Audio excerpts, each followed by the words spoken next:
We are back. I have in the, between the last videos, I have not only put all the little pins together and them going the wrong direction, just corrected that. I installed the two drives. You see the CD drive. I had to punch out the little hole there. You can actually put two 5¼ inch drives into that, and 3½ inch. So let's take a look at that. CD drives on top. The hard drive. Oh my God, that's older than me almost. The hard drive is on the bottom. No need to punch out a hole for it. You could technically punch out a hole for 3½ inch floppy if you need to, or anything that resembles that. So we're almost done here, but what we need to do here is connect some cables. So yeah, bring this up here. Power cables, some data cables. These are all ETA2 SATA 2. So we don't need to worry about this old standby. So let's start with the power cables. This is the SATA 2 power cable. And this is power.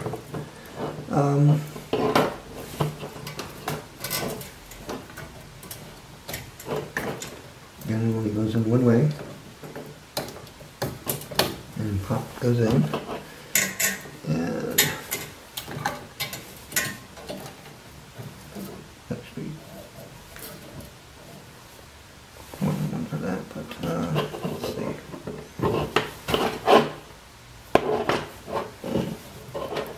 And second SATA cable goes here, or power cable I should say. Goes actually, that probably will be faster, better for me. Yeah, we can use actually the second set of power cable. Goes in here, next to the CD, and now we need the data cables. Alright.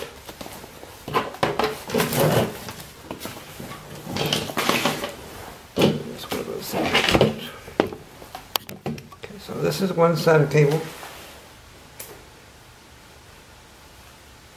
Put it in the bracket.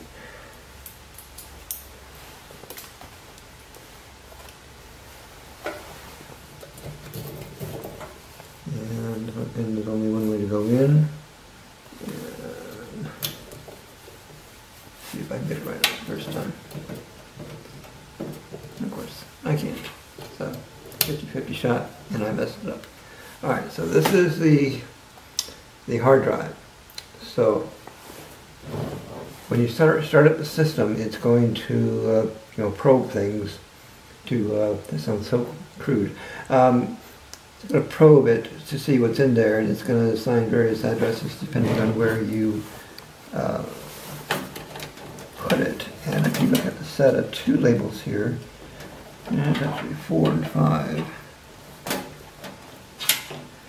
I'm going to put it, again, one way to get it, and I got it wrong. Okay, there we go. And I need another SATA cable for the DVD.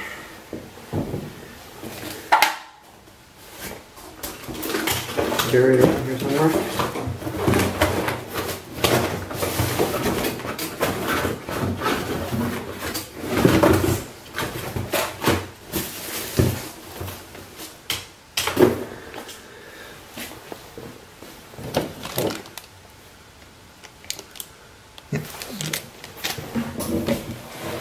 There's a blue one.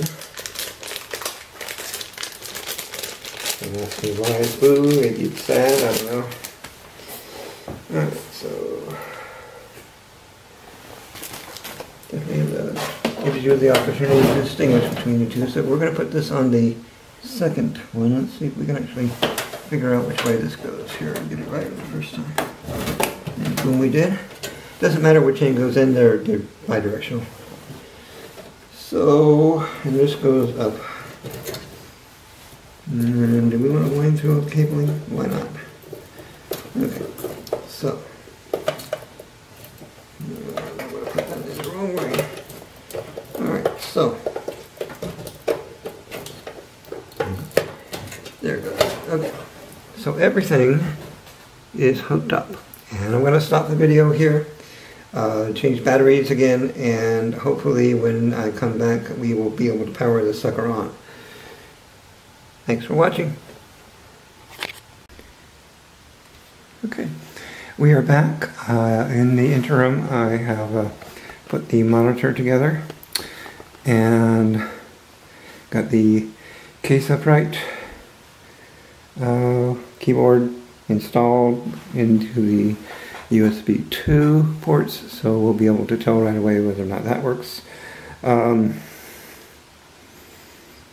not plugged it in yet. I wanted to wait on that. Now the monitor actually only comes with VGA cables. So I've already hooked up. I haven't hooked up one end, but one end goes into the back of the monitor, obviously, and one end.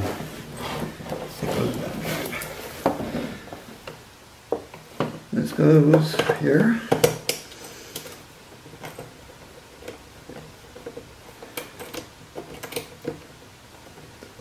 Now VGA isn't going to give me the best I can get out of this.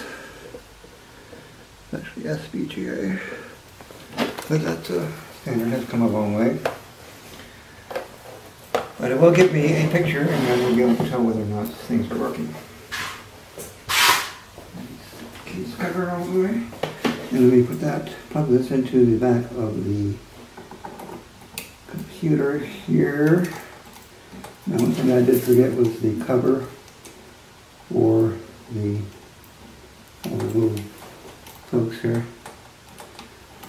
And I'll add that again later, so I'll make sure everything works first.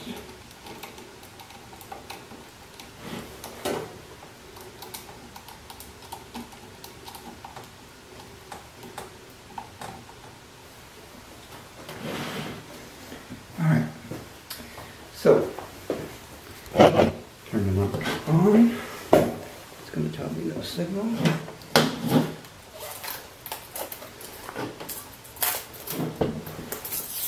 Take this off.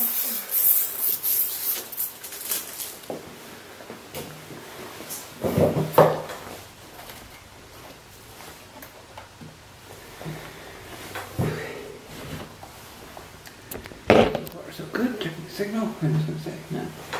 Okay, so everything is hooked up. It's a matter of plugging in the power and take a break time. Alright, so plug in. Don't smell anything burning so far. Power on. Yep.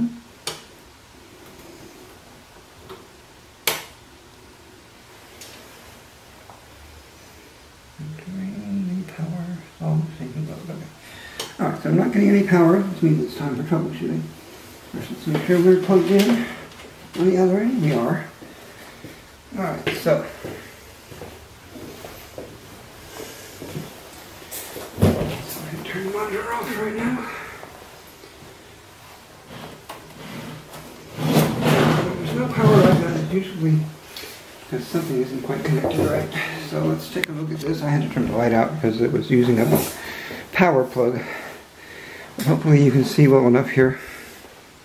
We're running low on battery here. Let me go ahead and stop recording and we'll put a fresh battery in and we'll go from there. Thanks for watching. Alright, we're back. Alright, so let's see if we can shine a little light on this. And see where we had a problem. First thing to check would be to the main power cable. The fact that nothing came on could mean a bad power supply could mean a bad motherboard, it could be something that isn't plugged in right. So, just to make sure everything is tight in there.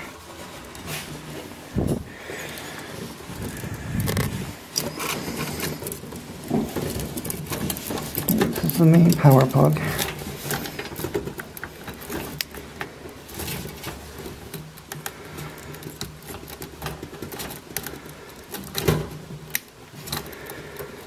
The fan didn't come on the power supply. It kind of bothers me. It could be a bad power supply on there or a bad switch. Let's try it again, shall we? Nope. Alright. Now if I had a multimeter, I could tell whether or not we're getting power to the various things. I'm going to stop recording for just a second while I take a closer look at it. Thanks for watching. Hello. Michael Fox back. In the interim, I have gone to get the power supply replaced and installed it, and kind of cheated off camera by booting it up just to make sure everything's working. As you can see from the screen, we are at what happens when you don't have an operating system installed on any hard drive and you have no CD put in there. Well, basically it's asking you to put in a boot disk. And it tried to boot from the CD and it failed. And so it's going to ask you to put in a system disk and press enter. Before we do that, I want to reboot it here. So we're going to go ahead and power it down. Here's the brand new inside of my computer. I did some ties here, keeping it nice and neat here. And we're going to make sure everything is showing up here. Because when I first booted up, it showed everything was on there, but it did it so fast I couldn't catch it. So we're going to power it down. And then we're going to go and power back on, and this time we're going to hit the escape key while it's booting. And that should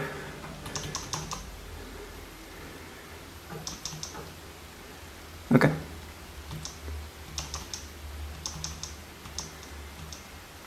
Okay, that's not working. Hi, Michael Fox back.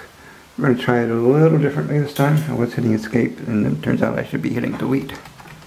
So, focus. Come on. Focus. There we go. Alright, now we're on the CMOS setup. So let's go through that a little bit. This is the MB Intelligent Tweaker. IGX is graphics, it's internal graphics.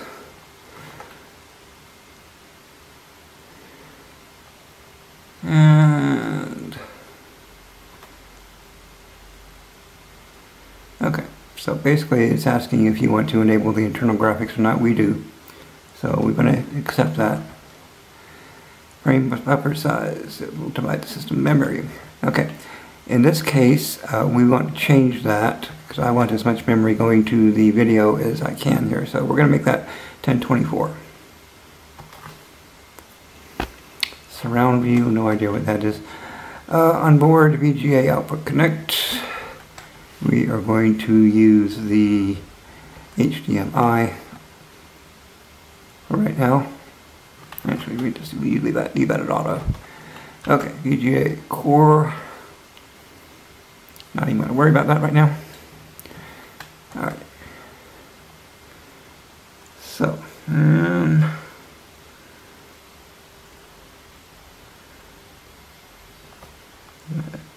hit F10 to save that.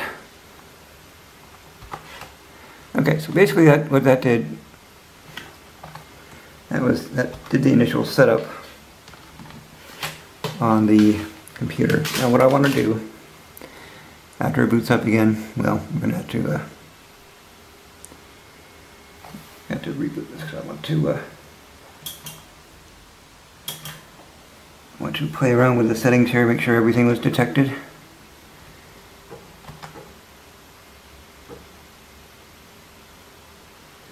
Okay. So, standard CMOS features. Okay, so it recognized that we have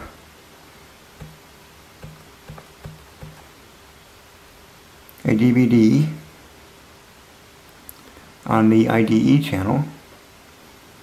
It's actually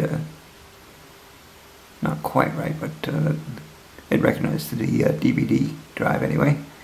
Alright, so, and advanced setup, okay. Let's see.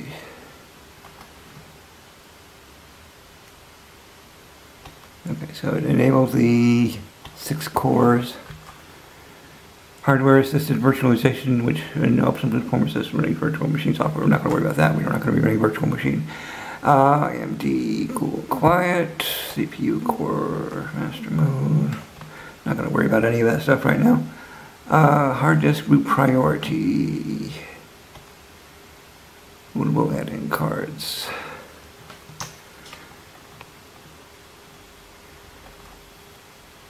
Okay, so it's first going to try the hard disk, and if it doesn't see it on that, it's going to try the CD, and we're going to keep it that way, like that, because it will. Going to enable that. Away mode. Don't worry about that. Okay, not to worry about that either. Okay. So let's see, integrated peripherals on chip SATA. That's good. Native IDE. Okay, onboard LAN function. Got a nice LAN function built into it, so you can use that as a local area network. Let's see, onboard audio is good. Legacy, okay, that's good. Power management. I think we're good with that. Most of this stuff is set up to pretty much the way anyone would want it, but let's see. Case open, yes. Amazing that it would detect that.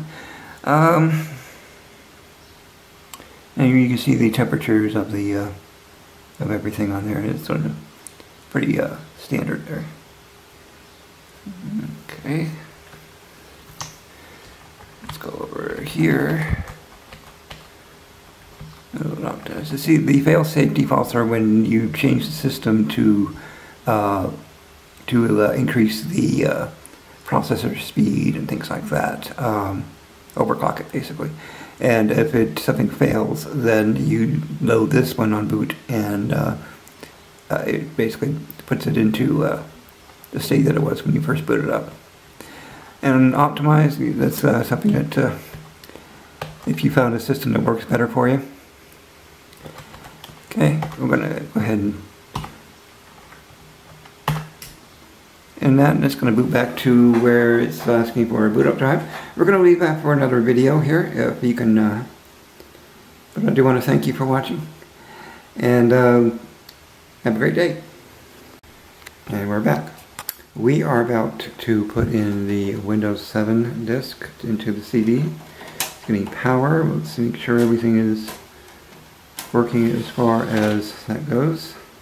And now we're going to turn it off and then turn it back on, and with any kind of luck it will recognize that. So we're about to install Windows 7, and we're going to do this a little differently because the overall idea for this is not only to install Windows 7, but to install Microsoft Server 2012. It's I want to test that out here. Okay, so recognize the DVD, and it's loading files. This is kind of a long process, but we know that it's going to start out this way, so I'm not going to put the whole thing on there, but especially since it's going to have to update and all that kind of stuff. We know that at least that much works on the system, and you can tell things are starting to work now because the fan's starting to kick up a notch. Alright, so far so good on this. I'm going to go ahead and end this particular video and come back to you once we've got Windows up and running. Hi, Michael Fox back. Windows is still in the process of completing its installation. I wanted to show you what I had left over after all the installation. I had a whole bunch of screws. There are expansion slots on this case that I'm not going to use at the moment, so that's what some of the screws are for. There's a converting the SATA to standard power cable ties. I've used a few of them. This is the old-fashioned IDE ribbon cable. Don't see those around very much, but they still have to apparently still have to put those in the motherboards just in case. This is a SATA cable, an extra SATA cable, more screws. This is the installation disc or driver disc for the monitor, and this is the driver disc for the board itself. And that is about it. Everything seems to be working. We did have an issue, or I had an issue where the hard drive wasn't being recognized. I just went back into the case and found that the power cable had not been fully put into the slot there, so that fixed that problem. And you can see the screen here. Alright, Windows is probably just about ready to finish here, but I am going to leave it at this. It seems to be working. If there's anything I need to add, I will record that, but I want to thank everyone for watching. We now have a working system here. Now, I intend to put Microsoft Server 2012 on here, but not doing that just yet. I want to get it stabilized as far as Windows 7 goes, all the drivers done, etc. And then I will record my installation of Server 2012. Alright, see you later. Bye-bye. Hi, this is Michael Fox. This is a follow-up video to the last video in the series, coming at the tail end of it. Windows did finally install successfully, although I had to reinstall it because there was some sort of problem in the initial setup and updating it that caused a blue screen of death multiple times when it was initially installing and rebooting and things like that. So I basically scrapped the installation there and reinstalled it, but everything works. And just to get all the drivers up here, it would, the disk for the drivers for the AMD, or for the motherboard I should say, came with Chrome, and of course we've updated it since then. Other than that, it's pretty good. I'm not experiencing any problems with it. Initially I had some problems with the video drivers and Warcraft. They didn't like each other for whatever the reason, and if I go into Warcraft now, for instance, problem is that the Battle.net is also on my other computer, so it thinks that I've got the same account on two computers, which really I do, but so it keeps logging me out. But if we start up Warcraft, it is fairly normal. I am something of a gamer, although I don't consider myself a raider. It gave me some driver issues the first time through, which I corrected by reinstalling all the drivers and finding the driver disk for the monitor, and now it may not run as fast as other setups, but I rather like it, and at this point I'm really happy with the system. Now, I will be installing Server 2012 on it eventually. In fact, I'm in the process of editing the initial video here. or the last video of this particular series, and after that we'll I'll add this to it. And yeah, I'm not using anything fancy here. This is the Microsoft Movie Maker, and I really don't need anything more fancy than that to edit the video. But yeah, everything's up and running. No real complaints about it. Alright, so we're done for the day, for this series of videos. I hope you enjoy them.